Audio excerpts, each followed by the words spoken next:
नमस्कार विद्यार्थी मित्रांनो. काल झालेल्या आपल्या सह्याद्रीच्या जो काही ऑनलाईनचा पेपर काल झालेला सह्याद्रीचा जो काही ऑफलाईनचा पेपर असेल आणि तोच पेपर आपण टेलिग्रामला पण टाकलेला होता. सर्व विद्यार्थ्यांनी तो पेपर सोडवला असेल तर त्या विद्यार्थ्यांनी मिळालेले जे मार्क असतील ते प्लीज खाली कमेंट बॉक्समध्ये टाकत जा. आज हा जो पूर्ण पेपर आहे, तर या पूर्ण पेपरचं मी स्पष्टीकरण करून देत आहे. 2 टप्प्यात स्पष्टीकरण होईल. पहिल्यांदा तुम्हाला या ठिकाणी मॅथ आणि रिझनिंगचं असेल आणि त्यानंतर तुम्हाला राहिलेलं जीएसचं करून दिलं जाईल. ओके. तर मुद्द्याला सुरुवात करतो. जास्त वेळ खर्च करत नाही. तुम्ही हा पेपर सोडवला असेल. खूप छान पेपर होता. तर पेपरमध्ये ज्या मुलांना मार्क्स पडले असेल त्यांनी आपल्या कमेंट बॉक्समध्ये खाली कमेंट करून टाका, की मला किती मार्क्स आलेले आणि तुम्हाला पेपर कसा वाटला. ज्या मुलांनी पेपर पाहिला नसेल तर त्यांनी सह्याद्री अकॅडमी संगमनेर नावाचं जे काही आपलं टेलिग्राम चॅनल असेल त्या टेलिग्राम चॅनलवरती जाऊन तो पेपर फ्री स्वरूपात मिळत असतो. दर शनिवारी होणारा पेपर हा त्या ठिकाणी फ्री असतो आणि त्याच्याच खाली तुम्हाला आन्सर की पण दिलेली असते आणि त्याचं जे स्पष्टीकरण असतं ते रविवारी दिलेलं असतं. तर तुम्ही त्या ठिकाणी कमेंट बॉक्समध्ये आणि डिस्क्रिप्शन बॉक्समध्ये खाली तुम्हाला त्या टेलिग्राम चॅनलची आपल्या लिंक आहे, त्या लिंकवरती जा आणि पेपर घ्या. ओके. चला मुद्द्याला सुरुवात करतो. हा पहिला प्रश्न आपल्यासाठी होता याच्यामधला काय होतं का 95 ही एक संख्या रोमन संख्या चिन्हामध्ये कशी लिहिली जाईल. बरेच पेपर पाहिले तुम्ही तर तुम्हाला रोमन संख्यांवरती प्रश्न विचारले जातात. तर पहा या ठिकाणी आपल्याला 95 ही जी संख्या आहे ती रोमन संख्यात कशी लिहिली जाते ते पाहायचं होतं. आता सगळे तुम्हाला ऑप्शन दिसतात. हे 1, 2 आणि हा म्हणजे इकडे 10 नंतर 20 आणि ही झाली असेल. ही संख्या किती आहे? तर बाळांनो ही 25 आहे. इथे जर तुम्ही पाहिलं असेल तर पहा एक्स, एल-एक्स म्हणजे या ठिकाणी काय असतं लक्षात ठेवा. एल म्हणजे काय असतो 50 असतो. 50 नंतर 60, 60 नंतर काय आले असेल 2 पुढे वाढताय म्हणजे 70 झाले असतील. आणि या ठिकाणी पाहिलं असतं तर हे उत्तर येऊन जाईल आपलं. तर लक्षात ठेवायचंय सी म्हणजे 100 आहे. सी म्हणजे किती आहे? 100 आहे. तुम्हाला जर या ठिकाणी 90 पाहिजे होतं तर सी वजा 10 म्हणजे झाले असते किती 90 या ठिकाणी झाले. पण आपल्याला 95 लागत होते म्हणून लक्षात ठेवायचे जे 95 म्हणजे हे झाले 90 आणि त्याच्यानंतर इथं येणारे 5 या ठिकाणी अशा स्वरूपाची CXV अशा स्वरूपाचं जे असणारा ऑप्शन क्रमांक 2 होता हे याचं आन्सर असणार आहे. ओके. ऑप्शन क्रमांक 2 याचं उत्तर होतं. पहा नेक्स्ट. आता या ठिकाणी पहा 2 संख्यांचा मस्तवी हा 6 असून त्यांचा लसावी 72 आहे. त्या संख्यांचं जे गुणोत्तर देण्यात आलं होतं ते 3:4 या प्रमाणात आहे. तर त्या संख्या कोणत्या? आता पहा या ठिकाणी आपल्याला जर गुणोत्तर दिलं असतं ना मुलांनो एक लक्षात ठेवायचं एकदम सोपं असतं. जर गुणोत्तर दिले आणि तुम्हाला त्या ठिकाणी डायरेक्ट मस्सावी दिलाय, तर मस्सावीने डायरेक्ट या गुणोत्तरांना मल्टिप्लाय करून टाका. गरजच येत नाही बाकीचं काही काढण्याची. सावित्रिक 18 आणि 6 चोक 24. जर तुम्हाला गुणोत्तर दिले असतील तर गुणोत्तराला सरळ-सरळ मस्सावीने गुणून टाका. म्हणून या ठिकाणी 18 आणि 24 ऑप्शन क्रमांक 3 याचं उत्तर होतं. ओके. चला नेक्स्ट प्रश्न पाहतोय आपण. तिसऱ्या प्रश्नामध्ये सांगण्यात आलेलं होतं पहा या ठिकाणी सांगता 15 लिटर द्रावण आहे आणि या 15 लिटर द्रावणामध्ये 20% अल्कोहोल आहे व उर्वरित पाणी आहे. जर द्रावणात 3 लिटर पाणी टाकले तर अल्कोहोलचे प्रमाण किती होईल? जुनं द्रावण, जुनं असणारं अल्कोहोलचं प्रमाण अशा स्वरूपावरून नवीन द्रावण, नवीन असणारं अल्कोहोलचं प्रमाण. मग तुम्ही सांगा जुनं द्रावण आहे तुमच्याकडे 15 लिटर. जुनं द्रावण आहे 15 लिटर गुणाकारात जुने अल्कोहोलचे प्रमाण आहे 20%. नंतर म्हणतात काय, की याच्यामध्ये काय केलं 3 लिटर एक्स्ट्रा टाकलंय. 3 लिटर एक्स्ट्रा टाकलंय म्हणजे किती होतं? पहिलं 15 लिटर होतं. 15 जर 3 लिटर द्रावण एक्स्ट्रा टाकलं तर किती होणार आहे? 15 आणि 3 झाले 18 आणि ते म्हणतात आपल्याला तर नवीन अल्कोहोलची मात्रा किती असेल? नवीन अल्कोहोलची मात्रा आपल्याला माहित नाही ती काढायची. इकडे जाताना 18 जर मल्टिप्लाय असेल तर इकडे आता ते डिव्हाईड असेल. एकदम सोपं आणि साध्या पद्धतीने 15 गुणाकारात 20 आणि या ठिकाणी असणारे 18 या ठिकाणी आले नवीन अल्कोहोल होय. तुम्ही इकडे जर सरळ पाहिलं तर तुम्हाला सरळ-सरळ कळतं की या ठिकाणी आपल्याला 3 न भाग जाईल 3 एक 3, 3 सक 18, 3 एक 3, 3 पाचे 15. आता डायरेक्ट भाग जाणार नाही. बेक बे बेत्रिक 6 आणि इथं आले 10. 10 गुणाकारात या ठिकाणी 5 आले असेल तर 5 10 50 50 छेदस्थानात 3 आहे. ऑप्शन कपात दशांश स्थळात उत्तर आहे. पूर्णांकयुक्त अपूर्णांकात की दशांश स्थळात कधी पण ऑप्शन काय एकदा लक्ष द्यायचं मग उत्तर काढायला सोपं जातं. 3 एक 3, 3 एक 3, 2 उरले. 3 सक 18. 18 20 मधून 18 गेले परत 2 उरले तेच कॅल्क्युलेशन 3 एक 3 3 सक 18 परत 2 उरले 3 सक 18 म्हणजे उत्तर आलं 16.66 तर ऑप्शन क्रमांक 2 असेल 16.66 त्याचं आन्सर येऊन जाईल. ओके आलं असेल मुलांना. नेक्स्ट पहा त्यानंतर भूमितीय प्रश्न होता एका वर्तुळाची त्रिज्या जर 15% कमी झाली तर त्याचे क्षेत्रफळ किती टक्क्यांनी कमी होईल. आता या ठिकाणी सोडवताना खूप सोपा प्रश्न आहे आणि सोडवताना बारकाईने लक्ष द्यायचे. जे मुलं आता शक्यतो जे मुलं आता कारागृहाचा पेपरला जातील त्यांनी काळजीपूर्वक पेपर पहा आणि जे नवीन मुलं आहेत त्यांनी पण पहा. पेपर जर एनालिसिस केलं तरच तुम्हाला पुढले पेपर कसे सोडवायचे ते कळून जातं. आता या ठिकाणी पहा एका वर्तुळाची त्रिज्या देण्यात आलेली आहे. तुम्हाला जर वर्तुळाची त्रिज्या दिली तर त्याच्यासाठी 2r जर कमी झाली असेल तर वजा r चा वर्ग छेदस्थानात 100 असं ते सोडवण्याचा एक फॉर्म्युला असतो किंवा तो आपण एक फॉर्म्युला लक्षातच ठेवायचा. तुम्ही ठेवा नका ठेवू पण लक्षात ठेवा ही जी त्रिज्या या त्रिज्येची दुप्पट करा. टक्के 15 1 15 15 2 30 ओके. जर कमी झाले तर वजा करा 15चा काय करायचं या ठिकाणी असणारा 15चा वर्ग करा आणि छेदस्थानात कोण घ्या 100 या ठिकाणी असतं 15 1 15 15 2 30 30 मधून 15चा वर्ग आहे 225 छेदस्थानात किती आहे 100 या ठिकाणी तुम्ही जर पाहिलं तर खाली 2 घरं शून्य आहेत तर डावीकडे 2 घरं चला म्हणजे 30 आहे तसेच राहतील वजा 2.25 येऊन जाईल म्हणजे डायरेक्ट मी घेऊन टाकलं 2.25 30 मधून जर 2.25 गेले तर सरळ सरळ उत्तर येतं बाळांनो 27.75 27.75 म्हटल्यानंतर ऑप्शन क्रमांक या ठिकाणी 3 येऊन जाईल. ओके सरळ सरळ पहा पुढलं उदाहरण पाहतो आता एक लाकडी पलंग आहे तो 5% तोट्यानं विकलाय त्याऐवजी तो जर 5% नफ्यानं विकला असता तर त्याला 700 रुपये जास्त मिळाले असते. 5% तोट्यानं विकला असता त्याऐवजी 5% नफ्यानं जर विकला असता तर जास्त रुपये 700 रुपये जास्त मिळाले असते तर त्या पलंगाची खरेदी किंमत किती. एकदम सोपं उदाहरण आहे. किती रुपये जास्त मिळाले 700 रुपये जास्तीचे पैसे आहे 700 रुपये गुणाकारात आले 100 छेदस्थानात लक्षात ठेवायचे या ठिकाणी तोटा आणि नफा तोटा आणि नफा असेल तर मुलांना लक्षात ठेवायचंय तोटा दिलाय नफा दिलाय त्या दोन्हींची काय करा बेरीज करा 5 + 5 म्हणजे या ठिकाणी किती आले 10. जर दोन्हींमध्ये नफा आणि तोटा असा असेल जर नफा नफा असता तर तुम्हाला त्या ठिकाणी वजाबाकी करावी लागली असे पहा नफा आणि तोटा आहे 5 आणि 5 किती आले 10 शून्याला शून्य गेला 10 गुणाकारात 700 म्हणून उत्तर आलं असतं त्या पलंगाची खरेदी किंमत होती 7,000 रुपये ऑप्शन क्रमांक 3. जास्तीचे पैसे गुणाकारामध्ये 100 छेदस्थानामध्ये दोन्हीमध्ये असणारा त्या ठिकाणी काय योग किंवा बेरीज करून टाकायचे. आता पहा या ठिकाणी म्हणतात वस्तूची किंमत सुरुवातीला 6 नंबरचा प्रश्न होता वस्तूची किंमत सुरुवातीला 40% वाढवली व नंतर क्रमागत 20% 2 सूट दिलाय.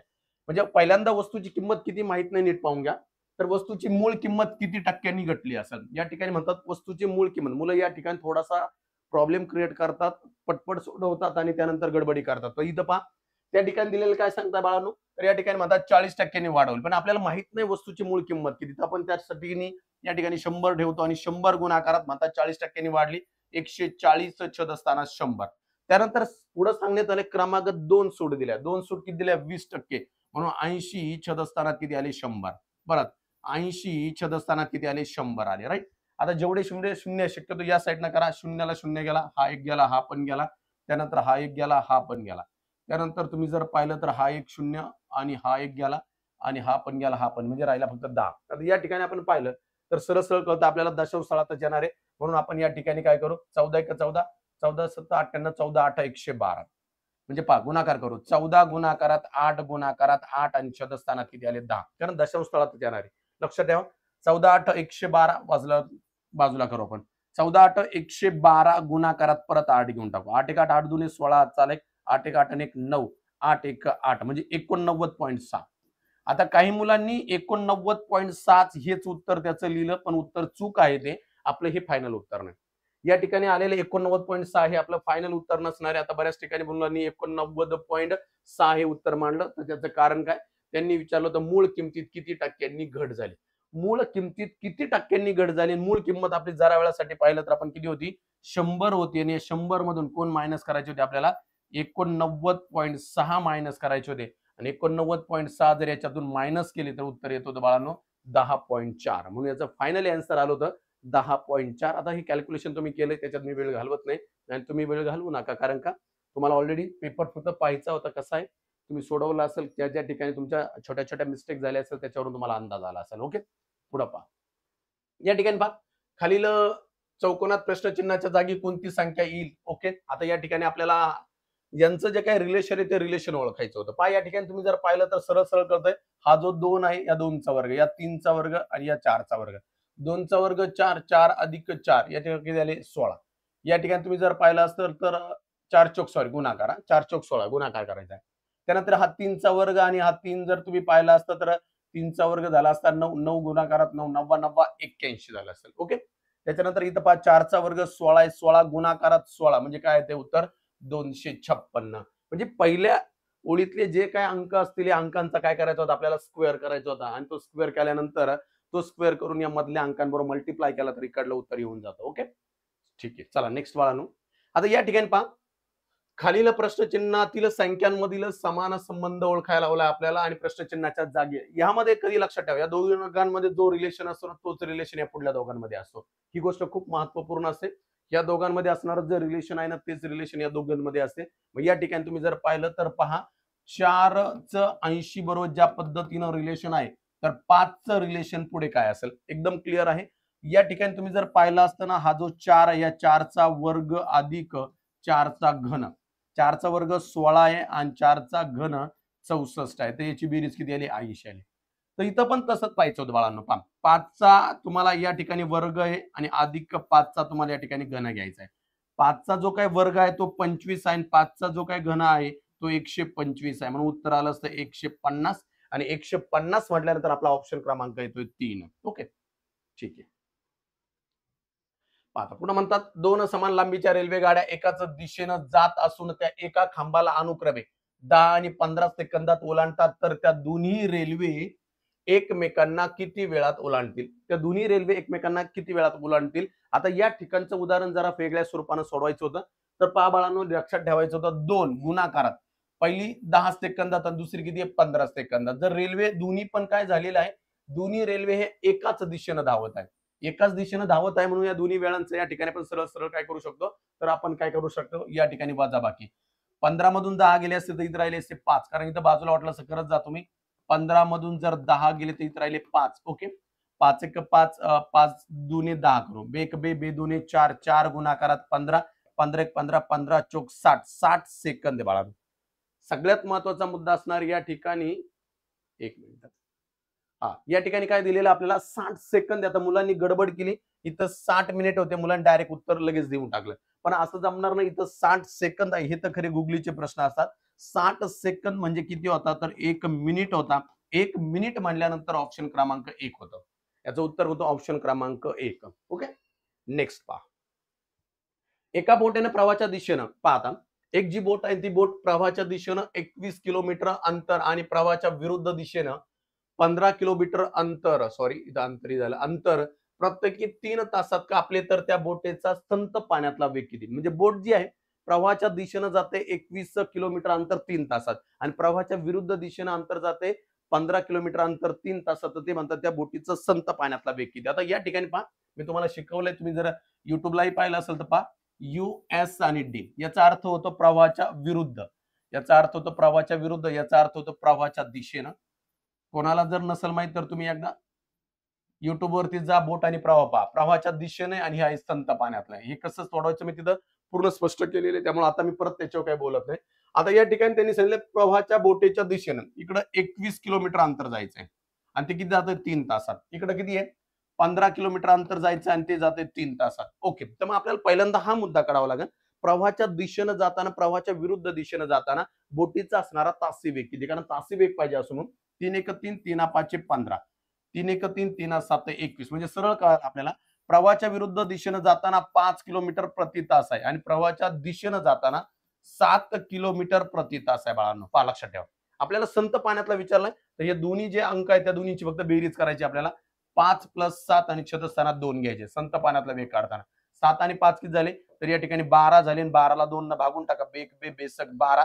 म्हणून त्या बोटीचा संत पाण्यातला वेग होता 6 किलोमीटर प्रति तास.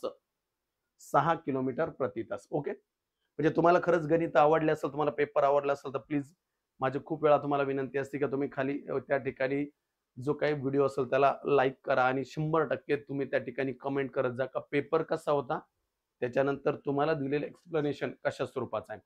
कारण तुम्ही खूप अकॅडमी पाहिल्या असतील, खूप क्लासेस पाहिले असतील, तर शनिवारी झालेला किंवा सॅटर्डेला झालेला जो पेपर आहे तो पेपर होतो, परंतु त्या पेपरचं कोणत्याही स्वरूपात तुम्हाला स्पष्टीकरण मिळत नाही. मी प्रत्येक वेळेस नवीन असणारे मुलं, इव्हन जुने पण असणारे मुलं, की ज्यांना पेपर झाल्यानंतर नेमकं आपल्या कुठं चुका झाल्या त्या चुका पाहण्यासाठी 1 दिवसानंतर किंवा 2 दिवसानंतर त्या पेपरचं पूर्ण स्पष्टीकरण करून देत असतो. त्यामुळे कृपया सर्व विद्यार्थ्यांना माझी एक नम्र विनंती असेल की तुम्ही हा जो व्हिडिओ तो आपल्या सगळ्या मित्रांपर्यंत पोहोचवण्याचा प्रयत्न करा. त्याच्यानंतर सगळ्यात महत्त्वाचं की तुम्ही त्या ठिकाणी असणारी जी कमेंट आहे ती कमेंट करत जा. तुमच्या कमेंटमुळे मला पुढे पुन्हा एकदा त्या पेपरचं काम करायला छान वाटतं. कारण मी पेपर पूर्ण स्वतः सेट करत असतो आणि त्या पेपरमध्ये असणारे सगळे बारकावे पाहत असतो. तुम्ही जर हा पूर्ण पेपर जर अनालिसिस केला ना, तुम्ही जे 45 उदाहरणं टाकले होते, मी यावेळेस 5 उदाहरणं कमी केले, कारण उदाहरणांचा दर्जा खूप चांगला होता.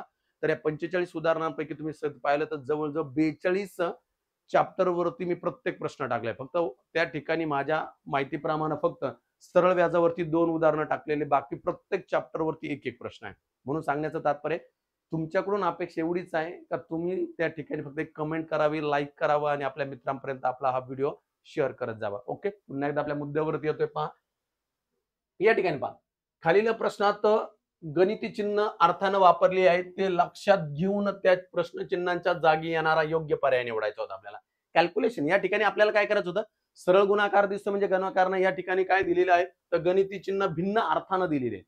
गणिती चिन्ह या अर्थानं नाही तर काही म्हणते गुणाकार चुकलाय, प्रश्न चुकलाय. पण तसं नाही. जे मुलं असतील मोस्टली जे नवीन मुलं असतील त्या नवीन मुलांना अशा स्वरूपाचा प्रश्न पडू शकतो.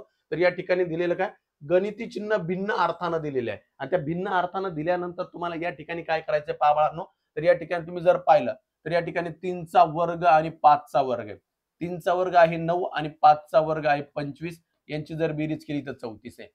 5चा वर्ग आणि 7चा वर्ग यांची जर बेरीज केली तर 25 आणि या ठिकाणी आले 49 तर यांची बेरीज झाली 74. याच फॉर्म्युल्यानं याच सहसंबंधानं आपल्याला पुढलं उत्तर काढायचं आहे. आपला 7चा वर्ग असणारे 49 आणि 9चा वर्ग असणारे 81. बेरीज करा. 9 ने 1 10 हात चालेल. 8 आणि 4 12 12 ने 1 13 म्हणून उत्तर आलं होतं 130. 130 म्हटल्यानंतर ऑप्शन क्रमांक 2 असेल. ओके. समजलं असावं मे बी तुम्हाला. नेक्स्ट पहा पुढलं उदाहरण. आता या ठिकाणी घातांकावरती आधारित उदाहरण होतं. मुलांच्या याच्यात पण थोड्या मिस्टेक झाल्या असतील पण लक्षात ठेवायचं होतं. या ठिकाणी भागाकार असतं तर घातांकांची वजाबाकी होते. कधी पण लक्षात ठेवा. पाया समान आहे. भागाकार आहे तर घातांकांची वजाबाकी होते. पाया समान आहे, गुणाकार आहे तर घातांकांची बेरीज होते. आता या ठिकाणी पहा भागाकार आहे. ओके. तर पहिल्यांदा वजाबाकी होईल 3चा 5 वजा 3चा 9. हे भागाकार मिटला. त्यानंतर पुढे येणार आहे याच्या पण काय वरती जर गेलं तर हा काय बाळांनो वरती घाताचा घात आहे आणि गुणाकारात 3चा कितवा घात आहे 6वा. घाताचा घात असेल तर गुणाकार. तुम्हाला या ठिकाणी ना घातांकाचे 3 नियम माहित पाहिजे. पाया समान आहे, भागाकार आहे. पाया समान आहे, भागाकार आहे, घातांकांची वजाबाकी. ओके. पाया समान आहे. ओके. पाया 3-3च आहे. पाया समान आहे, गुणाकार आहे, घातांकांची बेरीज. आणि घाताचा घात असेल तर त्यांचा काय होतं गुणाकार होतो. इथं घाताचा घात आलाय. मग पहा बरं 9 मधून जर तुम्ही पाहिलं 5 गेले तर 4 राहतात. पण 4 कोणते? वजा 4 आणि याचा कितवा घात आहे 5वा. गुणाकारात 3चा वजा 6वा घात. मी आताही सांगितलं घाताचा घात असेल तर मुलांनो गुणाकार करायचा. 5 गुणाकारात 4.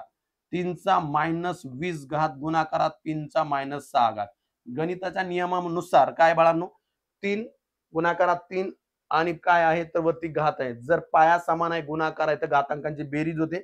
-20 वजा 6 म्हणजे या सगळ्यांची बेरीज होईल. वजा वजा जर तुम्ही पाहिलं तर या ठिकाणी यांचं काय होणार आहे अधिक होणार आहे.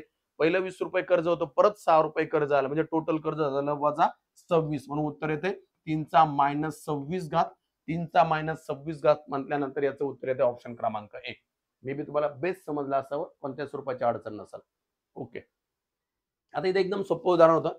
गाळलेलं पद श्रेणीतून कधी कधी सोपे उदाहरण घ्यावंच लागतात. 8 10 याच्यात 2 मिळवा 12 परत 2 मिळवा 14 16 18 म्हणजे किती कितीची वाढ आहे 2 2 ची वाढ आहे म्हणून याचा फायनल आन्सर येते 12. याच्यात काही जास्त वेळ घालायची गरज नाही. नेक्स्ट. इथं पण जास्त वेळ घालवायची गरज नव्हती आपल्याला. आता आपल्याला विचारलं होतं त्यांनी एक संख्या मानली की ती चुकीचं पद ओळखा. चुकीचं पद 63 आहे का 63 चुकीचं पद आहे त्यासाठी लक्षात ठेवायचं होतं. यांच्यामध्ये असणारा गॅप आहे. यांच्यात असलेला गॅप 8चा, यांच्यात असलेला गॅप 16चा आहे. यांच्यात असलेला गॅप हा 32चा लागत होता आणि यांच्यात असलेला गॅप हा 64चा लागत होता. म्हणून हा गॅप येण्यासाठी इथं कोण पाहिजे होते 61 पाहिजे होते 63 नाही. म्हणून या ठिकाणी चुकीचं पद कोणतं असेल तर 63 असेल. याच्यामध्ये ठीक आहे. आता या ठिकाणी पहा खालील शब्दसंचातील विजोड पद ओळखायचं होतं. चित्रपट, संगणक, रेडिओ आणि वृत्तपत्र. याच्यात सगळं जर पाहिलं तर चित्रपट असेल, संगणक असेल, रेडिओ असेल. या ठिकाणी तुम्हाला पाहिला हे सगळे काय असणार आहे तर इलेक्ट्रॉनिक माध्यम असतील जे काही माध्यमांची. परंतु या ठिकाणी वृत्तपत्र पाहिलं तर तुम्ही काय बाळानो तर त्या ठिकाणी इलेक्ट्रॉनिक माध्यम नसून त्या ठिकाणी असणारं जे काय असेल वृत्तपत्र हे कागदी स्वरूपाचं असणारं त्या ठिकाणी प्रिंटेड माध्यम असेल. ओके. नेक्स्ट. आता या ठिकाणी पहा खालील अक्षरमालेतील रिकामी जागी क्रमशः कोणते अक्षर येतील या अक्षरांचा गट पर्यायातून निवडायचा होता. आता आपल्याला या ठिकाणी पाहायचं होतं किती किती अंक आहेत पहिले 1 2 3 4 5 6 7 8 9 10 11 12 13 14 15 16 16 आहे तर म्हणजे तुम्हाला समजतं इथं 4-4चे ब्लॉक तयार होतील. किती-कितीचे? 4-4चे सरळ-सरळ ब्लॉक तयार होऊन जातील. मग 4-4चे जर ब्लॉक केले तर पहा ए, बी, सी 1, 2, 3 आणि इथं 4. 1, 2, 3 इथे 4. 1, 2, 3, 4. 1, 2, 3, 4 संपला विषय. म्हणजे उत्तर काय लागतं? ए, बी, बी, सी. मग ए, बी, ए, बी, बी, सी. पुन्हा ए, बी, बी, सी. ए, बी, बी, सी. ए, बी, बी, सी. मग आपलं उत्तर काय येऊ शकतं पहा. जेवढे मी तुम्हाला या ठिकाणी वेगळ्या ह्याच्यात दिसतात, थोडे जांभळ्या कलरमध्ये दिसतात ते पहा. मग पहिला काल आला बी आला. त्याच्यानंतर कोण आला? ए आला. त्याच्यानंतर कोण आला? सी आला. नंतर कोण आला? बी आला. म्हणून याचं उत्तर येतंय बी-ए-सी-बी. बी-ए-सी-बी म्हणजे ऑप्शन क्रमांक 2. एकदम सोपं होतं. ओके. नेक्स्ट.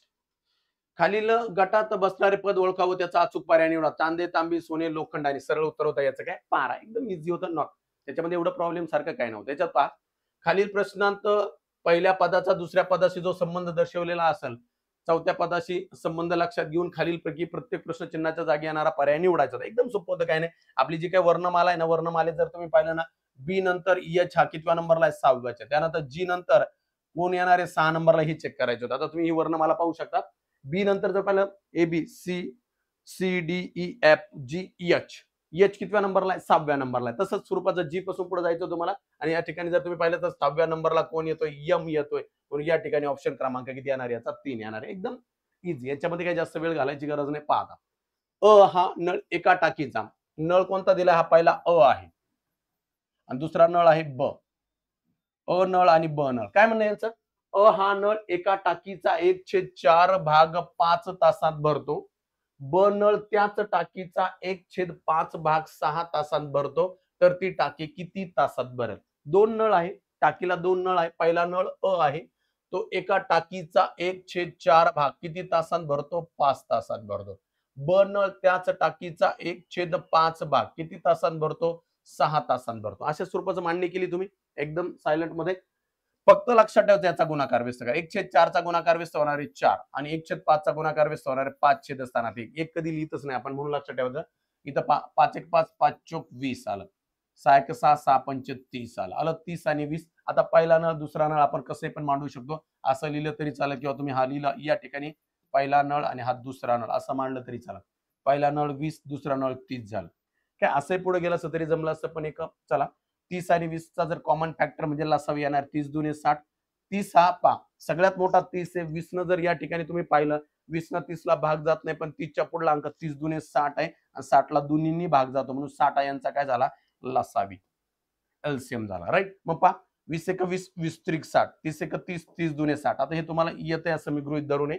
नसेल येत तर तुम्ही लसावी मसावीचा आपला YouTube चॅनल असणारा व्हिडिओ पाहून घ्या. ओके. आता या ठिकाणी टोटल क्षमता किती आहे? 60 लिटरची. पहा ही किती आहे?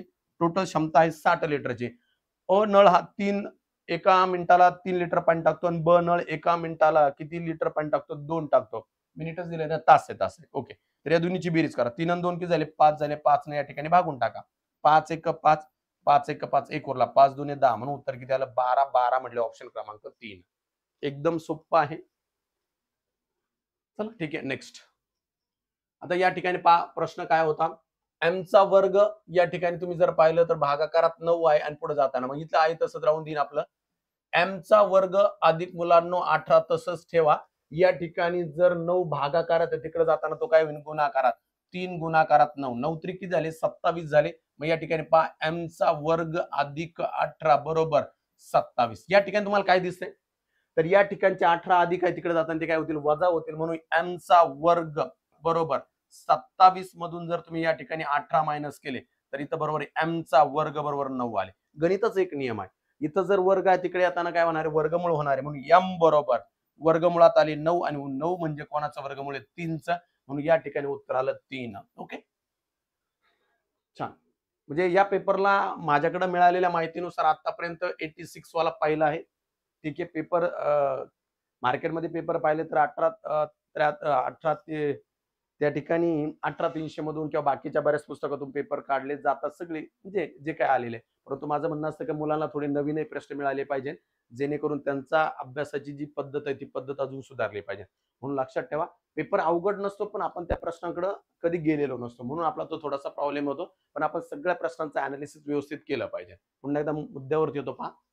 मिथेन आहे, मिथेनची रिलेशन आहे वाढ बरोबर. तर पिष्टमय पदार्थ का असतात? कारण आपल्याला पिष्टमय पदार्थांची सगळ्यात जास्त गरज असते, ते आपल्या शरीरासाठी शक्ती देण्यासाठी काम करतात. कशासाठी? आपल्या शरीराला शक्ती निर्माण, कारण दररोजचं जे काही काम करत असतो ना, पिष्टमय पदार्थ म्हणजे आपल्या जेवणाच्या म्हणजे दररोजच्या जेवणातल्या आहारातून आपल्याला जे पदार्थ मिळतात ना, ते सगळ्यात जास्त प्रमाणात पिष्टमय पदार्थ असतात. तुम्ही ती भाकर असो, त्याच्यानंतर तुम्ही दररोजच्या पालेभाज्या असो, त्याच्यातून सगळ्यात मोठ्या प्रमाणात आपल्याला पिष्टमय पदार्थ मिळत असतात. आणि पिष्टमय पदार्थांचं कार्य काय असतं? तर सरळ सरळ पिष्टमय पदार्थांचं कार्य असतं आपल्या शरीराला ऊर्जा पुरवणं, म्हणजे शक्ती पुरवणं. ओके. आणि प्रथिनांचं काम काय असतं? तर आपल्या शरीराची काय करणं? वाढ करणं. ओके. आता पुढे पहा. 8 वर्षापूर्वी आई वडील मुलगा यांच्या वयाचे गुणोत्तर 3-4-1 असे होते. 3-4 4-1 असे होते. आज त्यांच्या वयाची बेरीज 96 वर्ष आहे. तर मुलाचे वय किती? कधीचे? आजचे. कोण कोण दिले आपल्याला या ठिकाणी? 8 वर्षापूर्वी, 8 इयर. काही मुलांनी याच्या सुद्धा चुका केल्या आणि परत प्रश्न केले, सर याचं उत्तर हेच का? 8 वर्षापूर्वी आई वडील आणि मुलगा आहे. आई आहे, वडील आहे आणि मुलगा आहे. यांचं गुणोत्तर होतं 3-4 आणि 4-1 होतं. ओके. 8 वर्षापूर्वी आहे, ते म्हणतात त्यांचं आजचं वय. आजच्या वयाची बेरीज दिली, आजच्या वयाची बेरीज 96 दिली. मला सांग, आज 96 आहे आणि 8 वर्षापूर्वीचं गुणोत्तर दिलं. आपण गुणोत्तरात बदल करू शकत नाही. आपण कशात बदल करू शकतो? तर आपण 100% बेरीजेमध्ये बदल करू शकतो. 8 जर बेरीज तिघांची 96 आहे, तर 8 वर्षापूर्वी किती असणार? एकदम स्वाभाविक आहे. 8 वर्षापूर्वी त्यांच्या वयाची बेरीज किती असणार आहे? म्हणजे तिघांचं 8-24 वय वजा करावं लागेल. 96 मधून जर 24, कारण आजचं वय 96 आहे आणि 8 वर्षापूर्वीचं वय किती असणार आहे? म्हणजे 24 तिघांचं मायनस करा. 96 मधून 24 गेले तर या ठिकाणी 72 राहतील. म्हणजे 8 वर्षापूर्वी त्या तिघांच्या वयाची बेरीज 72 होती. आज किती आहे? 96. का? तिघांच्या 8 1 8 8 16 24, तिघांचं 24 वाढलं म्हणून आज 96 झालं. पण 8 वर्षापूर्वी 72 होतं. ओके. मग आपल्याला करायचंय पहा. 4 आणि 3 7 7 आणि 1 8 आले. 8 1 8 8 9 72. 9 म्हणजे काय आलं? 1 युनिट आलं. 9 म्हणजे काय आलं? 1 युनिट. तर आपल्याला काय विचारलंय? फक्त मुलाबद्दल विचारतात, ज्यादा डोकं लावायचं नाही. 9 1 9. मुलांनी उत्तर लगेच 9 दिलं आणि म्हटले सर याचं उत्तर हे. तर गलत. हे आपलं फायनल आन्सर नव्हतं. 9 हे कधीचं झालं मुलाचं वय? तर 9 हे मुलाचं 8 वर्षापूर्वीचं वय झालं. मुलाचं आजचं वय लागत होतं 9 अधिक 8, म्हणजे या ठिकाणी आले होते बाळांनो 17. 17 म्हटल्यानंतर ऑप्शन क्रमांक 2. ऑप्शन क्रमांक 2. नेक्स्ट. मैदानातील रांगांचा, याच्यामध्ये ना थोडेस एक माझ्याकडून 1-2 प्रश्नांमध्ये, जे की आय थिंक मी तुम्हाला अंककडे सांगतो. प्रश्न क्रमांक माझ्या माहितीप्रमाणे एक 23, त्याच्यानंतर आय थिंक 23च असेल.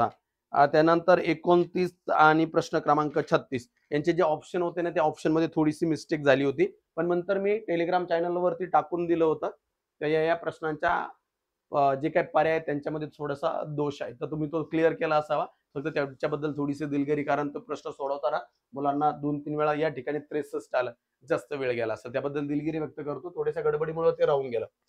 रांगांच्या अर्धे मूले प्रत्येक रांगेत आहेत. म्हणजे काय? मैदानातील जेवढ्या रांगा आहेत ना, त्या जेवढ्या रांगांच्या अर्धे मूले प्रत्येक रांगेत आहेत. मध्यभागी रमेश हा मध्यभागी आहे. हा रमेश मध्यभागी आहे.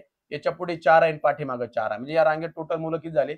4 आणि 4 8 आणि 8 आणि 1 9. त्यांचं म्हणणं काय कळालं तुम्हाला? जेवढ्या रांगा आहे ना, त्याच्या निमपट मुलं आहे. जर मुलं 9 आहे, तर रांगा किती आहेत? 18 आहे. सरळ सरळ रांगा, मुलं 9 आहे आणि रांगा 18 आहे. 18 9 162 आणि 162 ऑप्शन क्रमांक 2. तर त्याच्यामध्ये सोपं होतं, त्यामुळे मुलांना जास्त काही त्रास झाला नसेल. आता पहा, कालमापन आलेलं उदाहरण होतं. 8 जानेवारी 2018 ला सोमवार होता, तर 17 फेब्रुवारी 2018 ला कोणता वार होता? दोन्हींचं पण वर्ष एकच आहे, 2018. फक्त महिने दिले जानेवारी आणि काय फेब्रुवारी. 17 फेब्रुवारी म्हणताय, वार विचारताय आपल्याला. 8 जानेवारी आणि पुढला उत्तराचा 17 फेब म्हणताय. 8 जानेवारीला असणारा वार आहे सोमवार. बस एवढ्या नोंदी आपल्याला बस झाल्या. आता मला सांगा, जानेवारी महिना हा 31 दिवसांचा असतो. 31 मधून जर 8 गेले तर सरळ राहतात 23 दिवस. किती दिवस राहिले? 23. आणि पुढल्या महिन्याचे किती? 17 दिवस आहे. मग तुम्ही 23 अधिक काय करा? 17 करा. 7 आणि 3 किती आले? 10. चाल 1 2 3 4. टोटल झाले 40. या 40 ला 7 न भागून टाका. 7 1 7.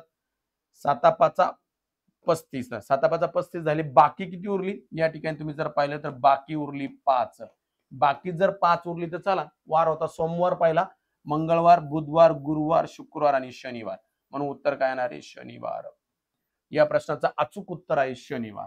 आता हे कसं, तर कालमापन एकदा पहा तुम्ही, ते पण मी युट्यूबला टाकलेलं आहे, तुम्ही युट्यूबला जाऊन ते पहा. ज्या मुलांनी पाहिलं नसेल, ज्यांचं झालंय, इट्स ओके, नो प्रॉब्लेम. चला लक्ष द्या. 5 वाजले असता तास काटा आणि मिनिट काटा यामध्ये किती अंशाचा कोन असेल? 1 मिनिट पाणी घेतो मी, पहा.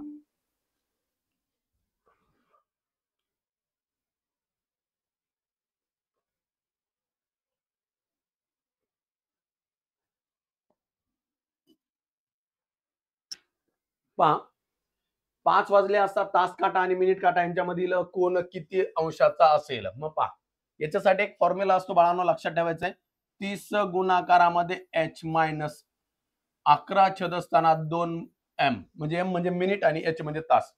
आता या ठिकाणी तुम्हाला 5 वाजता म्हणजे किती माहितीये का? 4 वाजून 60 मिनिटे. 5 वाजणं म्हणजे किती? या ठिकाणी सरळ लक्षात ठेवा, 4 वाजून 60 मिनिटे. लक्षात ठेवायचं. 30 मुलांचं इथंच मिस्टेक झाल्या. 30 गुणाकारात या ठिकाणी 4. त्यानंतर पहा पुढे येते 11 छेदस्थानात 2 गुणाकारात किती येणार आहे? 60 मिनिटे. ओके. 4 त्रिक 12, 120 वजा बेक बे बेत्रिक 7. ओके. 0 आहे तसाच ठेवून द्या. 11 1 11, 11 3 33 म्हणजे 330. आता या ठिकाणी मुलांना लक्ष द्यायचंय. करा चला वजाबाकी करू. 330 मधून कोण गेले? 120 वजा केले. 0 3 मधून 2 गेला, 1 3 मधून 1 गेला, त्या ठिकाणी 2.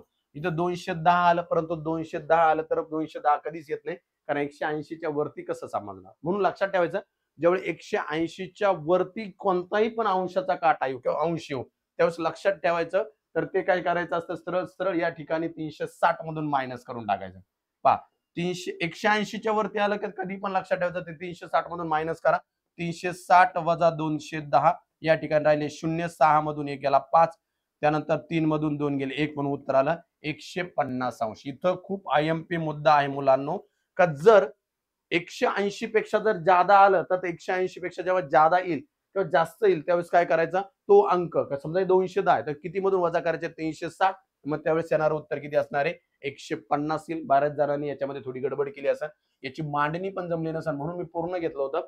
कारण कधी कधी 3 तास 48 मिनिटे, 3 तास 60 मिनिटे, सॉरी 3 तास 50 मिनिटे, पण डायरेक्ट 5 वाजता म्हटलं काय करायचं, सरळ सरळ लक्षात ठेवायचं, तास काटा आणि मिनिट काटा यांच्यामधला असणारा कोन असेल 150 अंशाचा. ओके.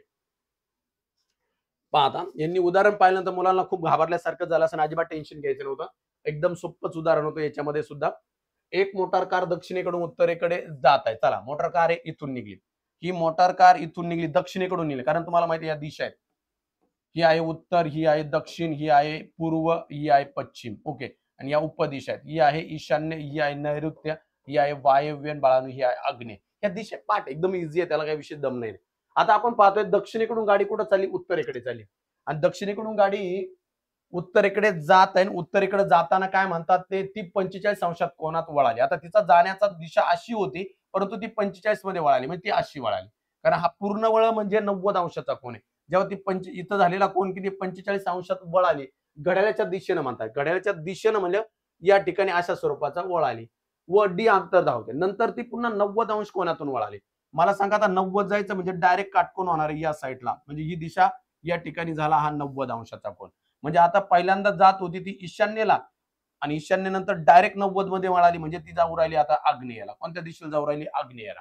इथपर्यंत आला, परंतु पुढे ट्विस्ट अजून उदाहरणार्थ डायरेक्ट उत्तर नाही. इथपर्यंत तुम्ही पाहिलं, ओके.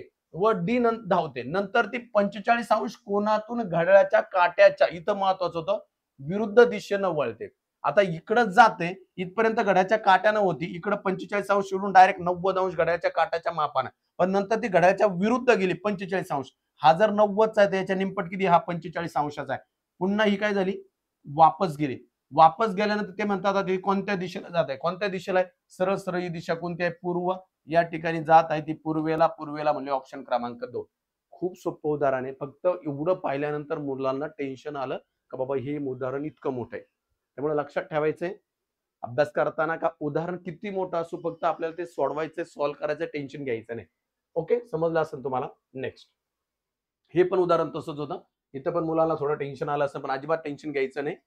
पहा, या ठिकाणी काय म्हणतात? ए ऍट द रेट, या ठिकाणी बी म्हणजे ए हा बी चे पती आहेत. या ठिकाणी फक्त चिन्हांचा अर्थ, हा जो दिसतो ना ऍट द रेट, याचा अर्थ असतो पती. हा ठीक आहे ठीक आहे. त्यानंतर या ठिकाणी ए, या ठिकाणी तुम्हाला जर दिलं तर ऍट द रेट झाल्यानंतर पहा तुम्हाला बी म्हणजे या ठिकाणी ए ही बी ची आई आहे. म्हणजे पहा याचा अर्थ काय होतोय, आई होतोय, राईट. ए पर्सेंटेज मध्ये बी, या पर्सेंटेजचा अर्थ काय होतो लक्षात ठेवा. ए पर्सेंटेज बी म्हणजे काय, ए हा बी चा भाऊ आहे. पर्सेंटेजचा अर्थ काय होतो, भाऊ. पहा हॅशटॅगचा अर्थ काय होतो, ए हॅशटॅग बी म्हणजे काय, ए हे बी चे काय आहेत, पती आहेत. हॅशटॅगचा अर्थ होतो पती, ऍट द रेटचा अर्थ होतो आई आणि पर्सेंटेजचा अर्थ होतो भाऊ. हा माझ्याकडून इथं सांगताना थोडस मिस्टेक झाली असेल शब्दांचा. ओके, हे गणिती चिन्ह असेल. पहा हॅशटॅग, हॅशटॅग म्हणजे काय असतं, शब्दाचा अर्थ आहे पती, ऍट द रेटचा अर्थ काय होतो आई आणि पर्सेंटेजचा प्रतिशतचा अर्थ होतो काय, भाऊ. संपला, हेच फक्त लक्षात ठेवायचं. मग आता आपल्याला फक्त हे सोडवायचे. चला, पी हॅशटॅग, हॅशटॅग म्हणजे काय, पी हा पती आहे. पती आहे कोणाचा, पी म्हणजे मेल आहे. पी हा पती आहे कोणाचा, क्यूचा. ओके, क्यू पती पत्नीसाठी या ठिकाणी तुम्ही त्या ठिकाणी गुणाकारात चिन्ह वापरू शकता. हे जर पती आहे तर ही असणार पत्नी म्हणून फिमेल, राईट. ओके, इथपर्यंत विषय संपला. पुढे पहा, ए हा ऍट द रेट बी म्हणजे ए हा, सॉरी इथं आता खाली येईल नाही का आपण. ओके, ऍट द रेट आहे, क्यू नंतर ऍट द रेट आहे. ऍट द रेटचा अर्थ होतो आई, ऍट द रेट आई. एफ ही आई आहे, अपत्य असेल तर खाली जायचं. ए ही आई आहे कोणाची, आर ची, या आर ची, राईट. पण आर कोण आहे आपल्याला माहित नाही, मुलगा मुलगी काहीच माहित नाही. पी आणि क्यू हे पती पत्नी आहेत आणि क्यू ची मुलगी, सॉरी क्यूचा अपत्य आर आहे म्हणजे पीचा अपत्य आर आहे. आता या ठिकाणी पर्सेंटेज आले, पर्सेंटेज म्हणजे भाऊ. आर हा भाऊ आहे, भाऊ म्हणजे हा झाला मेल. आर हा भाऊ आहे कोणाचा, एस चा. संपला विषय. आर हा भाऊ आहे एस चा. ओके, पुन्हा या ठिकाणी पर्सेंटेज आलाय. यस पण भाऊ आहे एम, यस पण भाऊ आहे कोणाचा, टी चा. मग पहा यस एक तर मेल असेल किंवा काय असेल, फिमेल असेल, आपल्याला माहित नाही. पण आता प्रश्न काय विचारला नीट पहा. तर पी चे टीसी नाते काय, पी चे, हा जो पी आहे या पी चं टीसी असणारं नातं काय. जर टीचं पीशी विचारलं असतं तर ती काय झाली असते, एक तर मुलगा किंवा मुलगी असते, काही पण. आता इथं ऑप्शन मध्ये नाही म्हणजे आपण मुलगाच म्हणला असतो. पण आपला प्रश्न काय, पी जो पहिला अक्षर घेतलंय ते पी चे टीशी नातं काय. पी म्हणल्यानंतर काय येणार आहे, सरळ सरळ बाळानो, या ठिकाणी पी हे त्या मुलाचे काय असणार आहे किंवा मुलीचे काय असेल, वडील. म्हणून उत्तर येत आहे वडील, ऑप्शन क्रमांक 2. समजलं असावं. Okay, next. एका थैलीत 1 रुपया 50 पैसे आणि 25 पैशाची, एका थैलीत 1 रुपया 50 पैसे आणि 25 पैशाची 5, 6, 6, 8 या प्रमाणात नाणी आहेत. जर त्यांची एकूण किंमत 420 रुपये असेल तर त्यात 50 पैशांची किती नाणी आहेत. त्यात 50 पैशांची असणारी नाणी विचारतात. पहा बरं, आपल्याला या ठिकाणी विचारतायत कोणकोणत्या रुपयाची नाणी. या ठिकाणी 1 रुपया, त्यानंतर किती आहे, 50 पैसे. लाईट जरा याच्यावर चमकते त्यामुळे दिसायला थोडासा प्रॉब्लेम क्रिएट होतो इथं. त्यानंतर या ठिकाणी 25 पैसे बाळांनो. ओके, आता मुद्दा आहे काय आहे, तर या ठिकाणी गुणोत्तर दिले आपल्याला. 5 6 आणि 6 काय दिले, 8 दिले. इथपर्यंत कळालं आपल्याला. ओके, आणि आपल्याला म्हणतात 50 पैशांची नाणी किती, आपल्याला हे काढायचे. झाली मांडणी आपली एकदम व्यवस्थितरित्या झाली असेल तर पहा या ठिकाणी एकच मिनिट.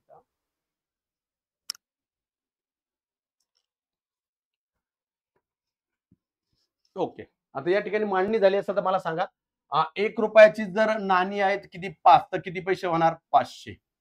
6 पंच 30, 50 पैशाची नाणी ना, 6 पंच 30 म्हणजे 300 पैसे. ओके, 8 एकात 25, 8 200, 200 पैसे. ओके, या ठिकाणी आपल्याला रुपये सांगितले, किती रुपये, 420 रुपये. गुणाकारात जर रुपये आहेत आणि हे पैशामध्ये आहे म्हणून याला सुद्धा पैशात कन्वर्ट करा, म्हणून गुणाकारात काय घ्या, 100 घ्या. विषय डायरेक्ट संपला. यांची बेरीज करा. 300 200 500, 500 500 किती झाले, 1000. आणि आपल्याला विचारलं कोणत्या प्रकारची नाणी, आपल्याला विचारलं त्यांनी 50 पैशांची नाणी. 50 पैशांचं गुणोत्तर आपलं 6 आहे. या ठिकाणी आपले 6 मांडून टाका. मांडले. हे 2 शून्य गेले बाळांनो, हे 2 गेले, हा 1 गेला, हा गेला. मग 42 गुणाकारामध्ये 6 होतं, गुणाकार करून टाका. 6 दुने 12 हात चालेल, 6 चोक 24 आणि काय आले 25. म्हणून उत्तर आलं 252. 252 म्हटल्यानंतर ऑप्शन क्रमांक 3. समजलं, अतिशय सोपं आहे. फक्त तुम्ही कसं सोडवता याच्यावरती बरंच काय डिपेंड करता. समजलं असेल तुम्हाला.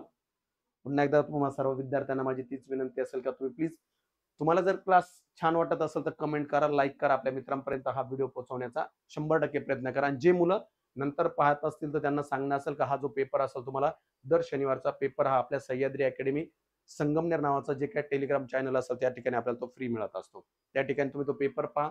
जर नसेल मिळाला तर तुम्ही याच ठिकाणी या व्हिडिओच्या खाली जे डिस्क्रिप्शन असलं, सॉरी डिस्क्रिप्शन ज्या ठिकाणी दिलेलं असेल त्या बॉक्समध्ये तुम्हाला त्या ठिकाणी टेलिग्राम चॅनलची लिंक दिली जाईल, त्यामुळे लक्षात ठेवा. ओके, मुद्द्यावरती येऊ पुन्हा एकदा. तुम्ही त्या ठिकाणी खाली व्हिडिओच्या खाली तुम्हाला कमेंट बॉक्समध्ये पण मिळून जाईल टेलिग्रामची लिंक आपली. पहा, आता हे मोस्टली उदाहरणं विचारतच नाही, पण मागल्या वर्षी विचारले गेले शेअरवरती. शेअरवरती एक दिवस मी ऑनलाईनला पण एक तुम्हाला लेक्चर देऊन टाकन. तुम्हाला जर वाटत असेल शेअर्स सर तुम्ही युट्यूबला टाकून द्या, तर तशा स्वरूपाची पण एक कमेंट करा. शेअर्स नावाचा जो व्हिडिओ, शेअर्स नावाचा जो आपला गणिताचा एक पॉईंट असेल, ते जर तुम्हाला अपेक्षा असेल, तुम्हाला गरज वाटत असेल, तर तुम्ही सगळ्यांनी त्या ठिकाणी खाली कमेंट बॉक्समध्ये कमेंट करा शेअर्स म्हणून. तर तुम्हाला जर वाटत असेल तुम्ही अवश्य घे. चला मुद्द्यावरती येतो.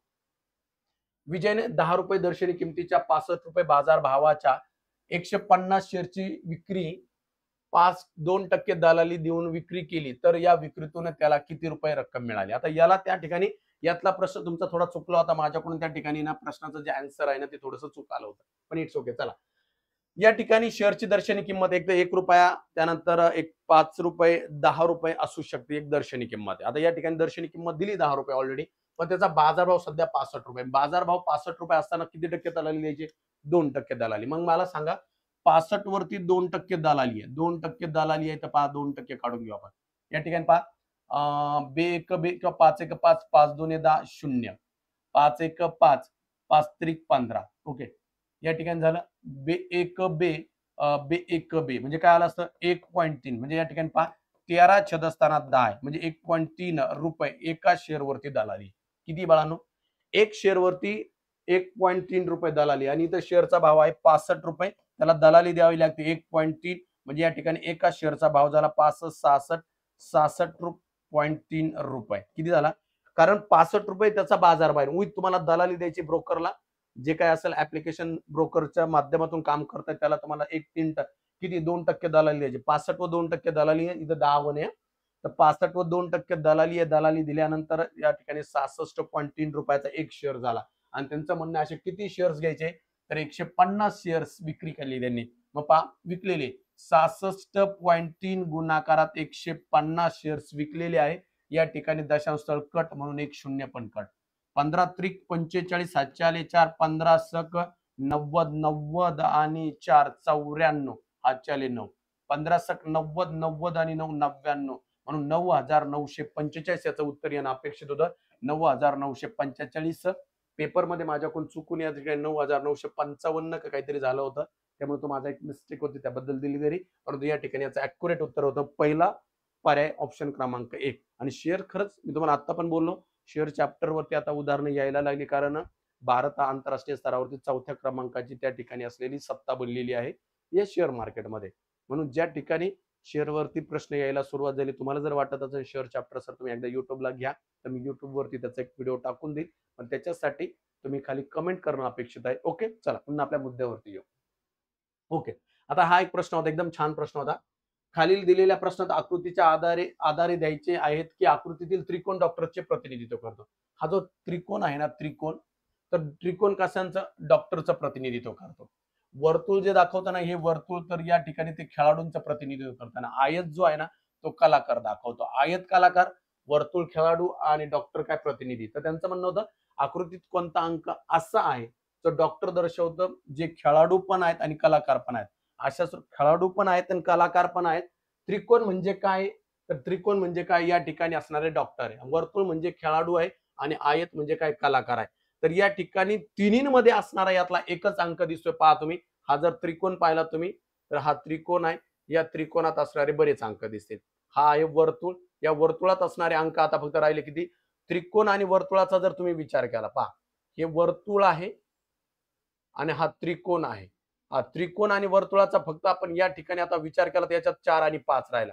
पण यांचं म्हणणं आहे का याच्यात आयत पण पाहिजे, नाही का? आयत पण पाहिजे, तर आयत पण आहे. पण लक्षात ठेवा या ठिकाणी तुम्ही जर पाहिलं त्रिकोण, वर्तुळ आणि आयत या सगळ्यांमध्ये असणारा कॉमन फॅक्टर फक्त एकच आहे, तो म्हणजे 5 आहे. म्हणून याचं उत्तर येते 5. संपला विषय. ओके. एक केंद्री 2 वर्तुळांचे परिघ 132 मीटर व 88 मीटर आहे, तर त्या क्षेत्रफळात किती फरक असेल? आता आपल्याला त्या क्षेत्रफळातले आपल्याला फरक विचारले. खूप महत्वाचा मुद्दा आहे, आपल्याला इथं लक्षात ठेवायचा आहे. पहा आता परिघ आहे पहिला 132 आणि दुसरा परिघ आहे 88. ओके, परिघाची आधार किंमत आता तुम्ही वर्तुळात जाऊन पहा, तुम्हाला दिसेल आधार किंमत असते आपल्या परिघाची 44 आणि फरक क्षेत्रफळाची आधार किंमत असते 154. ओके, आता एकदम सोपं आहे. कॅल्क्युलेशन करताना एक सुद्धा सूत्राचा वापर करायची गरज नाही. चला याला भागात 44 न, यालाही भागात 44 न. का तरी परिघ आहे तर आधार किमती काढूपर्यंत 44 एक 44, 44 त्रिक 132, 44 एक 44, 44 दुने 88. मग या ठिकाणी 3चा वर्ग आणि 2चा वर्ग काढा. ओके, फरक सांगितला आपल्याला त्यांनी, फरक सांगितला, फरक म्हणजे वजा. 3चा वर्ग आला 9, 2चा वर्ग आला 4, म्हणजे बरोबर किती राहिले 5. या दोन्ही पण जे काय असेल युनिटमध्ये जर विचार केला किती युनिटचा फरक आहे यांच्यामध्ये, तर यांच्यामध्ये युनिट 5चा फरक आहे. कशामध्ये? 132 आणि 88 परिघ असणाऱ्या वर्तुळांच्या 2 एककेंद्री वर्तुळ आहेत. 2 एककेंद्री वर्तुळ म्हटल्यानंतर तुम्हाला त्यांचा अर्थ कळायला पाहिजे. 2 एककेंद्री वर्तुळ म्हणजे नेमकं काय? तर अशा स्वरूपाचे ते वर्तुळ असतील. ओके, दोन्ही पण एककेंद्री वर्तुळ आहेत ती. अशा स्वरूपाची 2 एककेंद्री वर्तुळ असतील, त्यांचा अर्थ तुम्हाला समजून घ्यायचा आहे. जसं समजा या ठिकाणी हे दोन्ही एककेंद्री वर्तुळ आहेत, यांचा हा परिघ आहे. पहिल्याचा परिघ होता 88 आणि दुसऱ्याचा परिघ होता 132. तर अशा हे वर्तुळ पहिलं आणि हे वर्तुळ असणार दुसरा. अशा स्वरूपाचे 2 वर्तुळ आहेत, ते म्हणतात या दोघांच्या क्षेत्रफळात असणारा फरक काढायचा. एकदम सोपं असतं. पहा या दोघां 132 आणि 88 यांचं जर तुम्ही काढलं तर युनिट किती? याचं 3, याचं 9 आणि 4 आलं असेल. 9 आणि 4चा फरक 5 आहे. दोघांमध्ये किती युनिटचा फरक आहे? क्षेत्रफळामध्ये 5 युनिटचा फरक आहे. तर आपल्याला माहिती आहे क्षेत्रफळाची आधार किंमत किती आहे?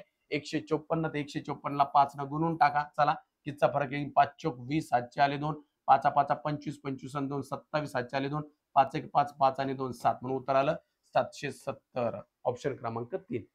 कशा स्वरूपाचं सोडवताय खूप मॅटर करतं आपल्याला काय, आणि याच्या संदर्भात तुम्हाला अडचणी असेल तर तुम्हाला मी माझं म्हणणं परत आहे का सह्याद्री अकॅडमीच्या युट्यूब चॅनलवरती आपले जवळजवळ 108 ते 9 व्हिडिओ फक्त अंकगणित आणि भूमितीचे आहे. त्याच्यामध्ये वर्तुळ 1 आणि वर्तुळ 2 दिलेले आहे. तुम्ही तिथं जाऊन पाहू शकता वर्तुळाचं तुम्हाला जर डाऊट असेल तर. आता पहा, आता एक काटकोन त्रिकोणाची एक बाजू 8 सेमी आणि एक कर्ण 10 सेमी आहे, तर त्या त्रिकोणाचे क्षेत्रफळ किती? एकदम सोपं असतं. ज्यांचा खरंच चांगला अभ्यास आहे, ज्यांनी खरंच अभ्यास केला त्यांना एकदा क्लिअर करून सांगतो. त्रिकोणाचं जे काही त्रिकूट आहे ना, ते त्रिकूट काही पाठच पाहिजे आणि होतात पाठ. त्रिकोणाचं 2 त्रिकूट तर सरळ आहे, 3 4 आणि 5, आणि अजून एक असणारी ही आत्ताचं त्रिकूट 6 8 आणि 10 आहे. म्हणजे काय? सरळ हे त्रिकूट आहे. 6 8 आलं, 8 आणि 10 आलं तर 6 येणार, म्हणजे सरळ सरळ आहे. या ठिकाणी याला त्रिकूट म्हटलं जातं. आता ज्या ज्या मुलांनी चांगला अभ्यास केला त्यांना कळलं, ज्यांनी अजून आत्ताच अभ्यासाला सुरुवात केली तर त्यांनी ते समजून घ्यायचंय. आता काय दिलेलं आपल्याला? कर्ण दिलाय 10 आणि एक बाजू दिली किती? दिली 8 दिली. दुसरी बाजू काढावं लागेल तरच काय येणार आहे आपल्याला? त्रिकोणाचं क्षेत्रफळ काढता येणार. कारण त्रिकोणाचं क्षेत्रफळ 1/2 पाया गुणाकारात उंची आहे. जर आपल्याला पाया आहे परंतु उंची नसेल तर आपलं काय त्या ठिकाणी त्रिकोणाचं क्षेत्रफळ निघणार नाही. म्हणून लक्षात ठेवायचंय अशा स्वरूपाची कन्सेप्ट असेल. कर्ण दिलाय आणि आपल्याला जर 2 बाजू काढायच्या असतील तर काय करायचं? कधी पण लक्षात ठेवा, या कर्णाचा वर्ग आणि या बाजूचा वर्ग करायचा. कर्णाचा वर्ग झाला 100, बाजूचा वर्ग झाला या ठिकाणी 64. जर कर्ण दिला असेल तर वजाबाकी करा. 64 100 मधून 64 गेले 36, इकडे वर्ग होता म्हणून इकडे वर्गमूळ करा. 36 मधून 36चं वर्गमूळ आलं 6, म्हणून या ठिकाणी आलं 6. म्हणून मी सांगतो 6 8 10 हे त्रिकूट आहे, 3 4 5 हे त्रिकूट आहे. यातला कोणता अंक देऊ? आता तुमचं जर त्रिकूट सहज पाठ करायची गरज येत नाही, सरळ सरळ अभ्यास करताना होता. 8 आणि 10 दिलं होतं, तुम्हाला कळालं असतं कर्ण 10 आहे, तर 8 बरोबर दुसरी बाजू कोण आहे? 6. जर येत असतं तर पहा विशेष नव्हता, इतका वेळ वाचत होता. 6 गुणाकारात 8, छेदस्थानात 2, बे एक बे, बे त्रिक 6, 8 एक 8, 8 त्रिक 24, म्हणून उत्तर किती आलं असतं? 24. 24 म्हटल्यानंतर ऑप्शन क्रमांक 2. समजलं? येस. हे एक छान उदाहरण होतं पहा.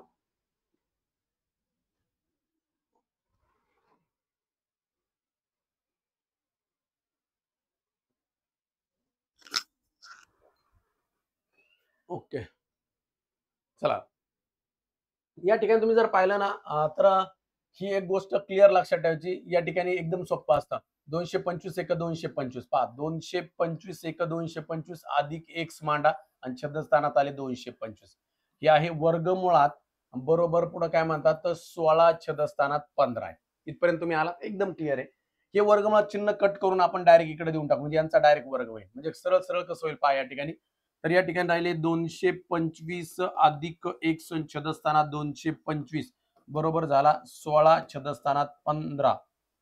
16 छेदस्थानात 15चा काय झाला? इथं वर्ग झाला. आता एक पायरी वाढवली, वास्तवात ती मी वाढवत नसतो पण वाढवली इथे. चला 225 अधिक x छेदस्थानात किती आले? 225. पुढे काय येणार आहे? 16चा वर्ग 256, 256 आणि याचा वर्ग 15चा 225. एक गणिताचा एक नियम सांगतो, जर बरोबर चिन्ह असेल ना, या ठिकाणी पहा, एक नवीन नियम तुम्हाला सांगून टाकतो मी. बरोबरचं चिन्ह जर असेल ना, बरोबर चिन्हाच्या इकडे छेदस्थानाची संख्या असेल, इकडे छेदस्थानाची संख्या असेल ना, ते एकमेकाला डायरेक्ट कट करून टाका, डोकं लावू नका. कारण हा 225 इकडे भागाकारात, इकडे जाताना गुणाकारात होईल, इथं परत एकमेकाला कट होईल. इथं पण एकदम स्मार्ट लक्षात ठेवायचं.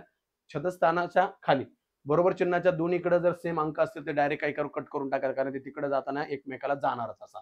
मग सरळ राहिलं 225 अधिक x बरोबर 256. म्हणजे 225 अधिक आहे, तिकडे जाताना वजा होतील. मग x बरोबर 256 मधून 225 गेले, तर सरळ सरळ x बरोबर किती राहणार आहे, 31. यांची वजाबाकी झाली 31. ऑप्शन क्रमांक येतोय 3. सर्वांना समजलं असावं, पहा 31 येऊन जाईल. ओके, हे महत्वाचे उदाहरण होते. चला तर हे पण पहा, भागीदारी असणारं उदाहरण होतं. ए आणि बी दिलाय आपल्याला. ए तथा कोण दिलाय, बी दिलाय. ए आणि कोण दिलाय, बी. पहा, ए न 5,000 रुपये गुंतवलेले आहे आणि बी न या ठिकाणी 8,000 रुपये गुंतवलेले आहे. राईट. आणि या गुंतवणीतून त्यांना वर्षाच्या अखेर किती रुपये मिळाले, 390 रुपये त्यांना प्रॉफिट झाले. तो बाजूला मांडून टाकतो आपण. सर्वांनी व्यवस्थित लक्ष द्यायचं. ओके. आता मला सांगा, इकडे किती शून्य, 3 आणि इकडे पण 3 आहे. म्हणजे गुणोत्तर किती आलं, 5 8 आलं. आता आपल्याला त्यांनी विचारलंय की यामध्ये बीचा नफा किती. आता बीचं गुणोत्तर आपल्याला 8 आलंय. 8 आणि 5 यांची बेरीज आहे, कारण का तर ते एकूण मिळालेले नफा आहे. 8 आणि 5 पाहिलं तर या ठिकाणी झाला 13 आणि बीचा नफा विचारला म्हणून लिहिला 8. 13 म्हणून आपल्याला काय करायचं होतं, 30 गुणाकारात 8, 8 त्रिक 24 आणि त्याला उत्तर 240. ऑप्शन क्रमांक 4. एकदम सोपा आहे, फक्त तुम्ही शांततेने पेपर सोडवायचा होता. विशेष त्याच्यात काही एकदम नव्हता. ओके. आता इथं पहा, एक लाकडी पलंग व लोखंडी कपाट. लाकडी पलंग, लोखंडी कपाट यांच्या किमतीचे गुणोत्तर दिले आपल्याला 7 असतील. एका पलंगाची किंमत दिली 11,200 रुपये. तर 4 कपाटांची किंमत किती. आता पहा, इथं पहिल्यांदा पलंग दिलाय आणि नंतर काय दिलाय, कपाट दिलाय. पलंग आणि कपाट आहे. पलंग किती दिलाय आपल्याला, या ठिकाणी दोघांचं गुणोत्तर दिलंय मुलांनो 7:3 आहे. लक्ष द्यायचं. आणि या ठिकाणी म्हणतात जो पलंग आहे या पलंगाची किंमत देण्यात आलेली किती आहे, 11,200 रुपये. तर म्हणतात बाबांनो 4 कपाट कितीला आहे. एकदम सरळ सरळ भाषेत त्यांचं म्हणणं आहे का 4 कपाट कितीला. आता या ठिकाणी काय करायचं असं मुलांनो, तुम्ही हे जे 7 आहे ना, या 7 न काय करायचं, डायरेक्ट या आलेल्या पलंगाची जी किंमत आहे तिला भागून टाका. 7 न भागा, 7 1 7 उरले 7 7 सकून 42 म्हणजे 1600. म्हणजे इथे 1 युनिट बरोबर किती आलं, 1 युनिट बरोबर 1600. ओके. 1600 गुणाकारात 7 केला असता तर 11,200 आला असता. इकडे पण कितीने गुणायचं तुम्हाला, सरळ सरळ 1600 नच गुणायचंय. 32 16 त्रिक 48 मुलांनो. ओके. 4,800 एका कपाटाची किंमत आहे. पण आपल्याला एका कपाटाची किंमत नाही, बऱ्याच जणांनी 4,800 लिहिलं आणि उत्तर चुकवलं. आपलं हे उत्तर नाही आलेलं. आपल्याला काय करायचंय, 4,800 गुणाकारात किती म्हणतात, 4 कपाट आहे. 4 0 0 4 0 0 8 चौक 32 हात चाले 3 4 चौक 16 16 आणि 3 आले 19 म्हणून 19,200. ऑप्शन क्रमांक 3. ऑप्शन क्रमांक 3. ओके. समजलं असं, एकदम छान. ओके. एका समलंब चौकोनाचे क्षेत्रफळ 286 चौरस सेमी असून त्याच्या समांतर बाजूंमधील लंबांतर 13 सेंटीमीटर आहे. जर समांतर बाजूंपैकी एक बाजू 24 सेमी असेल तर दुसरी बाजू किती. समलंब चौकोन, या ठिकाणी लक्षात ठेवायचं समलंब चौकोन म्हणजे काय, हा पहिला मुद्दा आहे तुमच्यासाठी. समलंब चौकोन म्हणजे काय असतं लक्षात ठेवा. अशा स्वरूपाची एक संकल्पना असते समलंब चौकोन म्हणजे. पहा, याला समलंब चौकोन म्हणतात. एक गोष्ट लक्षात ठेवा. एक मिनिट. समलंब चौकोन म्हणजे काय जर माहित नसेल तर पहिला मुद्दा लक्षात ठेवा. हा, समलंब चौकोन म्हणजे नेमकं काय, तर ते पहिला मुद्दा मी क्लिअर करून देतो तुमचा.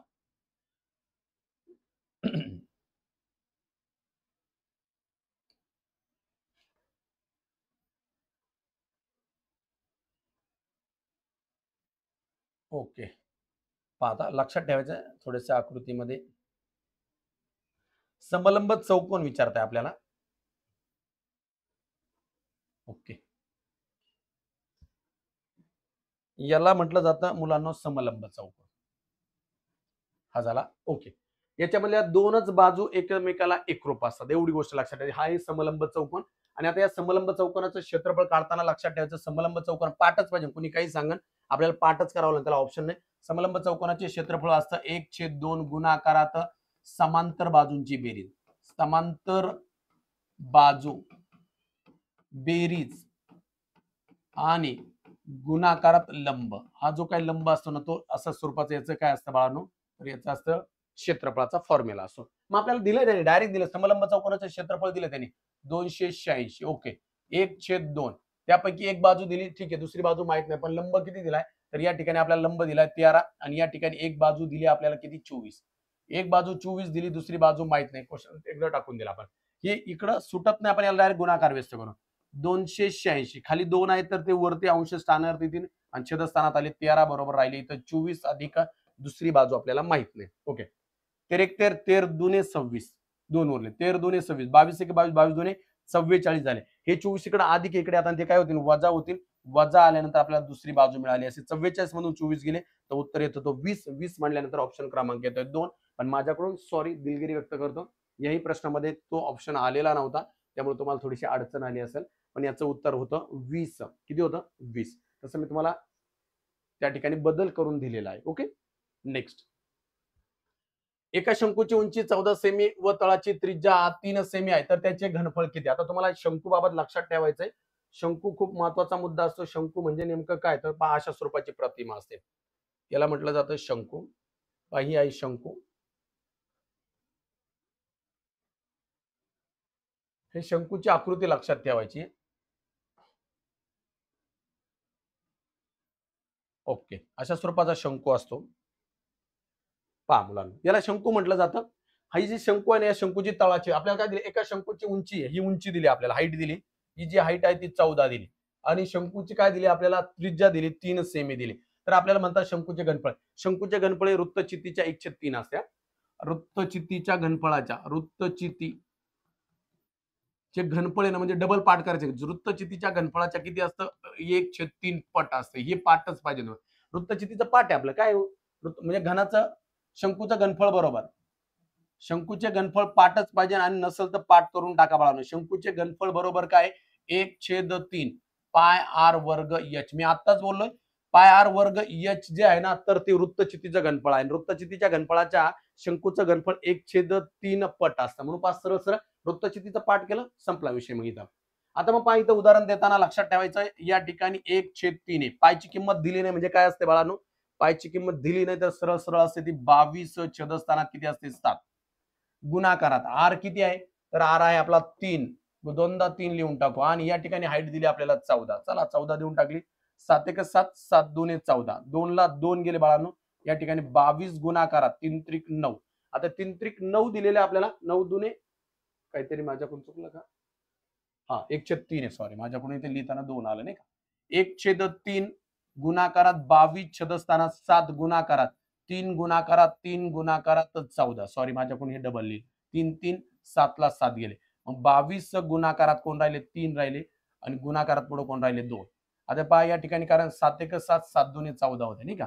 3 दुने 6 आहे, 6 दुने 12, हातचा लेख 6 दुने 12 आणि 13 म्हणून उत्तर आलं 132. आणि 132 म्हणल्यानंतर ऑप्शन क्रमांक 3. 132 ऑप्शन क्रमांक 3. ओके, समजलं असावं. एकदम छान उदाहरण होतं. आता पहा 125 गुणाकारात 10⁴ मिलीमीटर म्हणजे किती किलोमीटर. आता पहिल्यांदा मिलीमीटरला आपण सगळ्याचं क्लिअर करून टाकू. 125 किती शून्य देऊन टाकू, 1 2 3 आणि 4. एकक दशक शतक हजार 10,000 लक्ष 10 लक्ष 12,50,000 मिली झालं. या 12,50,000 मिलीला काय करायचंय, किलोमीटर मध्ये कन्वर्ट करायचंय. ओके, मग आपल्याला किलोमीटर मध्ये कन्वर्ट करायचं तर त्याच्यासाठी आपला फॉर्म्युला माहिती आहे तुम्हाला, ही पाठ जे ख डी DCEM. ओके, हे तुम्ही पाहून घ्या. परिमाणांमध्ये मी शिकवलेले तिथं पण हे चॅप्टर आहे. एवढीच ओळ लक्षात ठेवायची. या ठिकाणी असतं gram litre metre, gram litre आणि मीटर असतं. आता आपल्याला या ठिकाणी इथं विचारलंय किलोग्रॅम, कारण पहा हे मीटर, त्यानंतर deca deci centi milli, deca hecto आणि किलो.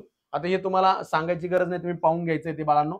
आता या ठिकाणी आपल्याला किती घरं इकडे यायचे, मग मोजा इथपासून 1 2 3 4 5 6 घरं. किती घरं, 6 घरं. चला 6 घरं, 1 2 3 4 5 6 म्हणून उत्तर आलं 1.25 किलो. 1.25 ऑप्शन क्रमांक 3. एकदम सोपं, इझी झालं. नेक्स्ट 39 नंबरच्या उदाहरणात सांगण्यात आलं होतं 22 रुपये लिटर दुधात पाणी कोणत्या गुणोत्तरात मिसळावे जेणेकरून मिश्रणाची किंमत 14 रुपये लिटर होईल. एकदम शांततेने सोडवलं असतं तुम्हाला 100% आलं असं. माझं तेच म्हणणं असं, शांततेने सोडवा, फक्त गडबड करू नका. या ठिकाणी पहिल्यांदा म्हणतात 22 रुपये लिटरचं दूध होतं. किती त्याच्यात पाणी मिसळवलं माहित नाही. 22 रुपये लिटर दुधामध्ये, परंतु ते कितीनं गेलं? 14 रुपये लिटरमध्ये गेलं. ओके.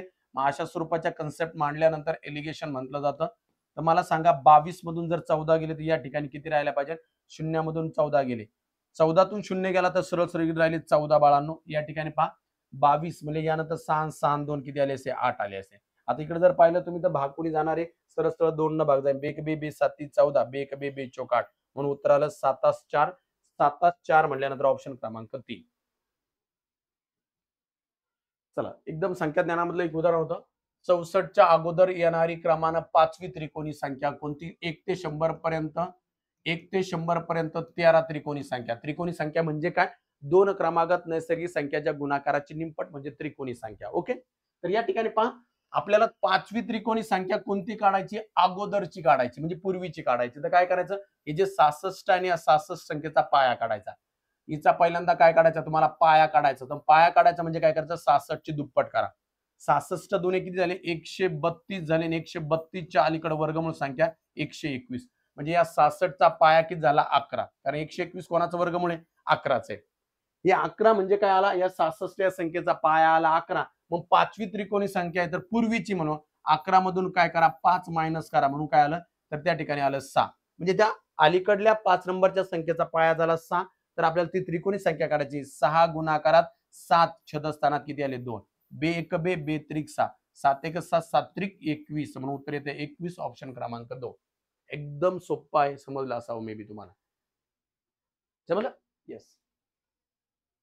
त्यानंतर पहा 6 पुरुष किंवा 8 मुले एक काम 24 दिवसात पूर्ण करतात. 6 पुरुष किंवा 8 मुले एक काम 24 दिवसांत पूर्ण करतात तर तेच काम 7 पुरुष आणि 12 मुले एकत्रितपणे किती दिवसात पूर्ण करतील? पहा या उदाहरणात काय करायचं होतं पहा. 6 पुरुष किंवा शब्द खूप महत्वाचा आहे. शब्द किंवा असेल तर 6 पुरुष किंवा 8 मुले एक काम 24 दिवसात पूर्ण करतात. ओके. तर म्हणतात तर तेच काम 7 पुरुष आणि 12 मुले किती दिवसांत करतील? अशा स्वरूपाची मांडणी केली. एकदम क्लिअर. हाय तसा वरला हे आहे ते लिहून घ्या. 6 गुणाकारात 8 गुणाकारात 24 छदस्थानात 7 गुणाकारात किती लिहा? 12. पुढे आहे तसं. आता हा जो अंश तो पुन्हा एकदा आहे तसाच लिहा.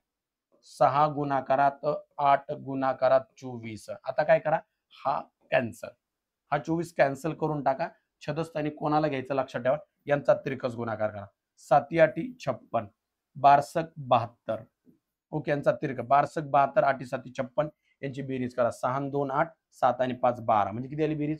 128 जी बेरीज आलेली आहे ना मुलांनो, तर 128 छदस्थानात मांडून टाका. भागून टाका. आता पहा बरं.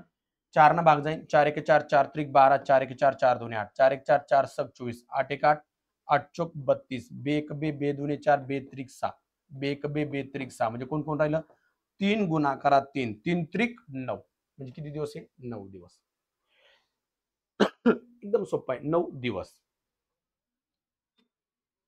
चला दशादशे 5% दरानं 5% दरानं एका रकमेचे 3 वर्षांचे चक्रवाढ व्याज आणि सरळ व्याज यातील फरक 122 रुपये आहे. तर ती रक्कम कोणती? किती आहे फरक? सरळ सरळ फरक किती आहे? 122. किती वर्ष आहेत? 3 वर्ष. 3 वेळा 100 लिहून टाका. चला 3 वेळा 100 लिहून टाकला. छदस्थानात काय म्हणणं आहे त्यांचं? बाबांनो किती आहे दर? हा दर जो आहे ना किती आहे दर? 5. या 5चा वर्ग करा. किती 5चा वर्ग? 25. गुणाकारात 3 वर्ष असेल तर काय करायचं असतं? की 3 वर्ष जर असेल तर 3 वर्ष असताना 300 अधिक तुम्हाला दर घ्यायचा असतो. दराचं किती आहे? 300 अधिक दर किती आहे? 5 आहे. मग या ठिकाणी 300 किती आले? 5. या ठिकाणी 305. लक्षात ठेवा. काय मिळालेला जे फरक आहे तो 122 3 वर्ष आहे 3 वेळा. इकडे जो दर आहे त्याचा स्क्वेअर करा आणि 3 वर्ष असेल तर दर अधिक 300. दर किती? 5% आणि 300 म्हणून या ठिकाणी लिहिले तुम्ही 305 आहे. चला भाग देऊन टाका. काय नाही 25 1 25 25 चोक 100. ओके. 5 1 5 5 2 10 0 5 1 5 5 36 5 1 5 61 61 1 61 61 2 122. आता सरळ 4 2 8 4 2 8 8 2 16 16 आणि पुढले 2 शून्य देऊन टाका. म्हणून उत्तर आलं 16,000 रुपये. 16 ऑप्शन क्रमांक 2. आता हे खूप सोपं आहे. तुम्ही एकदा चक्रवाढ व्याजामधले आणि सरळ व्याजाचे मिश्र उदाहरणं मी युट्यूबला टाकलेले, एकदम 15 ते 16 मिनिटाचा व्हिडिओ असेल. मिश्र उदाहरणं कोणते, तर सरळ व्याज आणि चक्रवाढ व्याज, तर तुम्ही तिथं पाहून घेऊ शकता. आता कसं आहे, पेपरचं स्पष्टीकरण आहे, मी याच्यावर पूर्ण डिटेल्स बोलू शकत नाही, पण तुम्हाला अवश्य तिथं पाहायला मिळेल. वाटलंच तर मी तुम्हाला त्या ठिकाणी ती लिंक पण पाठवाल. चला, एका इष्टिका चितीच्या आकाराच्या टाकीची आतील भागाची लांबी. आता तुम्हाला इष्टिका चिती म्हणजे काय हा पहिला मुद्दा क्लिअर करून देतो मी. इष्टिका चिती म्हणजे नेमकं काय असतं, तर पहा बाळांनो, या ठिकाणी तुम्हाला इष्टिका चितीचा जो काय आकार आहे, तो इष्टिका चितीचा आकार कळाला पाहिजे. याला म्हटलं जातं इष्टिका चिती. आपला जो हौद आहे ना, याला म्हटलं जातं अशा स्वरूपाची जी काही प्रतिमा असेल, तिला या ठिकाणी इष्टिका चिती म्हटलं जातं. सगळ्यांनी लक्षात ठेवायचे नेमकी इष्टिका चिती म्हणजे काय. तर पहा, वरती घेऊन ठेवतो मी, इष्टिका चिती झाली. झालं, याला म्हटलं जातं इष्टिका चिती. पहा, एका इष्टिका चितीच्या आकाराच्या टाकीची आतील भागाची लांबी 3 मीटर आहे, रुंदी 2.5 मीटर आहे आणि उंची किती आहे, 2 मीटर आहे. तर त्या टाकीला आतील बाजूनं जलरोधक द्रव्याचं लेपन करायचं आहे. लेपनाचा खर्च प्रति मीटर 60 रुपये येत असल्यास एकूण खर्च किती, मला सांगा. लेपन करायचं या टाकीला, तर या बाजूनं टाकीला लेपन, या बाजूनं टाकीला लेपन, इकडून पण लेपन. आणि वरून जर टाकीला लेपन केलं तर पाणी काढायचं कसं? त्यामुळे वरल्या बाजूला लेपन करत नाही, कारण काय, खालच्या बाजूनच लेपन केलेलं असतं. म्हणून लक्षात ठेवायचा, याचा अर्थ असतो एकूण पृष्ठफळ. काय? एकूण पृष्ठफळ. इष्टिका चितीचे एकूण पृष्ठफळ बरोबर स्टार करून, काय, जी काही इष्टिका चिती असेल त्या इष्टिका चितीचे एकूण पृष्ठफळ काढायचे आपल्याला. तर एकूण पृष्ठफळाचा फॉर्म्युला घनफळ पाठ आहे तुमचं, पण एकूण पृष्ठफळाचा लक्षात ठेवायचं 2 ब्रॅकेटमध्ये LB अधिक BH अधिक HL. बाळांनो, याला ऑप्शन नाही दुसरा, कारण हे तुम्हाला सोड. L म्हणजे लांबी, B म्हणजे रुंदी. LBH म्हणजे L म्हणजे काय असणार आहे, लांबी, बी म्हणजे या ठिकाणी असणारे रुंदी आणि एच म्हणजे असणारे उंची.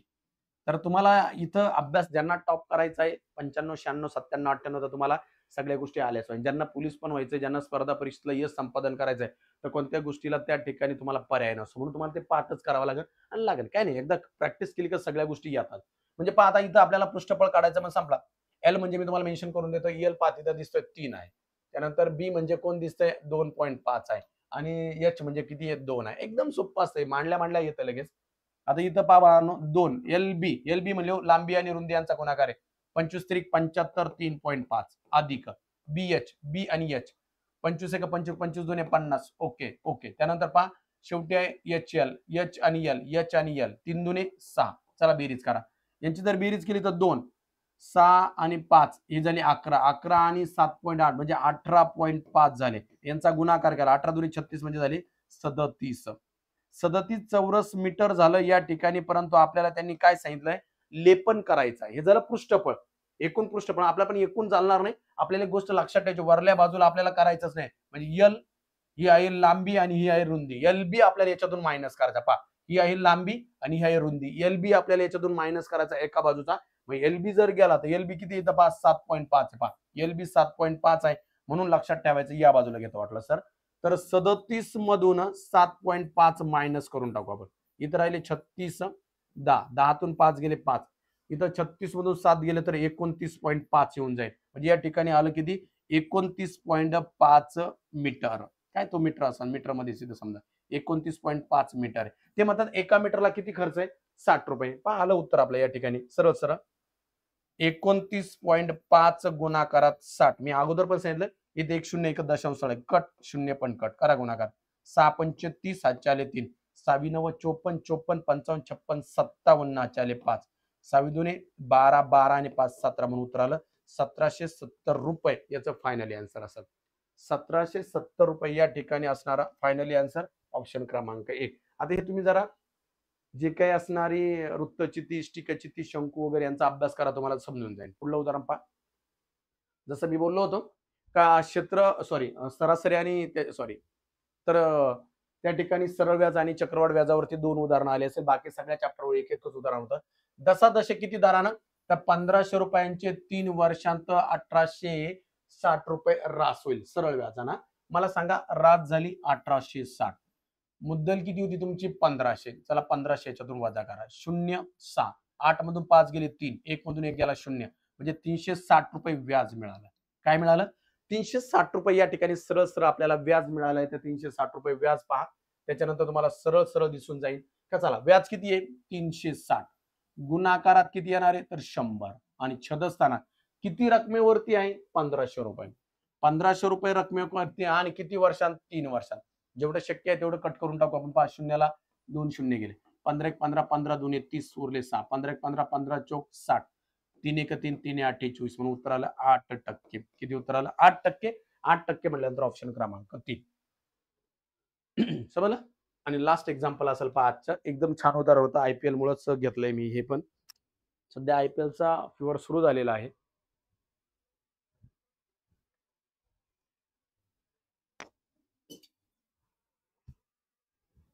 तर पहा बाळांनो, या ठिकाणी संजूनं 7 एकदिवसीय क्रिकेट सामन्यात काही सरासरीने धावा काढल्या. जेव्हा त्यानं 8व्या सामन्यात 104 धावा काढल्या, तेव्हा त्याची सरासरी धावसंख्या 2 ने वाढली. तर त्याचे 8ही सामन्यातील सरासरी धावसंख्या किती? ओके. मग आपल्याला पाहिजे होतं संजूनं 8व्या सामन्यात कितव्या? 8व्या सामन्यात किती धावा काढल्या? आज संजूची मॅच आहे नाही का? 104. ओके. त्याच्यानंतर काढल्या. त्यानंतर म्हणतात सरासरी 2 न वाढली. 2 न वाढली सरासरी, तर वाढलेली बेरीज करा. इकडे गुणाकारच करायचा. वाढली 104 मध्ये 2 मिळवले तर 106 बेरीज झाली. राईट. आता आपल्याला या दोघांचा गुणाकार 8 दुने 16 आहे.